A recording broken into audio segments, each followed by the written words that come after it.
Salam, salve, assalamualaikum warahmatullahi wabarakatuh. Perkenalkan, nama saya Adalina Taniu, mahasiswa Universitas Muhammadiyah Kupang, program studi pendidikan bahasa dan sastra Indonesia.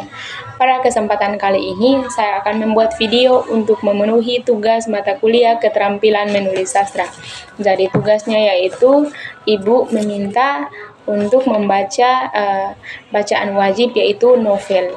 Dan ada beberapa novel yang akan saya bacakan, dan di situ saya akan menganalisis tema, tokoh, latar, tempat, suasana, waktu, dan juga ada sudut pandang. Jadi di sini saya akan menganalisis bagaimana unsur-unsur intrinsik dalam sebuah novel. Jadi novel ini berjudul Seribu Kunang-Kunang di Manhattan karya Umar Khayyam. Jadi tema yang saya pilih adalah pertemuan antara budaya. Dan ada beberapa tokoh yang perlu saya jelaskan di sini. Tokoh yang pertama itu tokoh bernama Marno. Ia memiliki karakteristik sabar, pendiam, dan juga setia, bekerja keras, dan memiliki kehormatan dalam keluarganya. Itu adalah salah satu tokoh dan juga penokohan dari sebuah novel yang berjudul tentang kunang-kunang di Manhattan. Ada juga tokoh yang kedua yaitu Jane.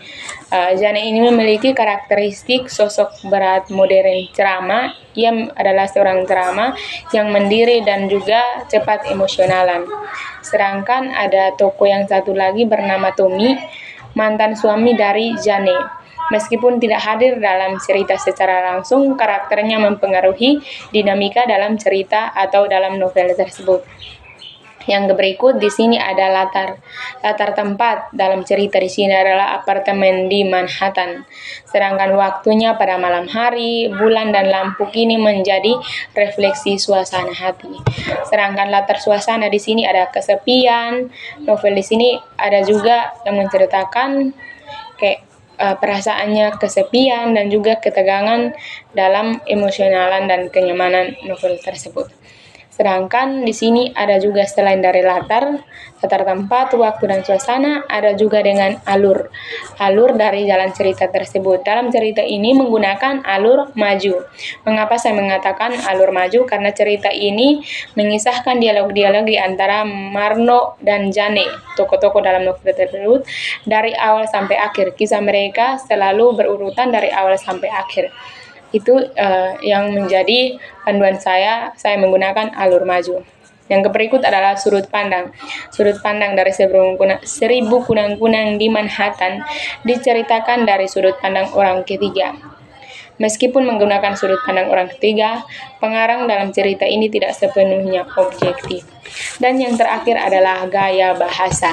Jadi gaya bahasa di sini adalah bahasanya lugas, namun bernuansa mudah diakses dalam karya dan maknanya, mudah dipahami. Bahasanya cukup tinggi, tetapi membuat pembaca itu semakin penasaran apa sih yang tertuang dalam novel tersebut. Dari suasana toleransi yang begitu kuat dan juga sanggup mempengaruhi pembaca dalam membaca cerita tersebut. Bahasanya cukup sederhana dan mudah dimengerti. Ada juga beberapa bahasa yang memiliki nada yang tinggi.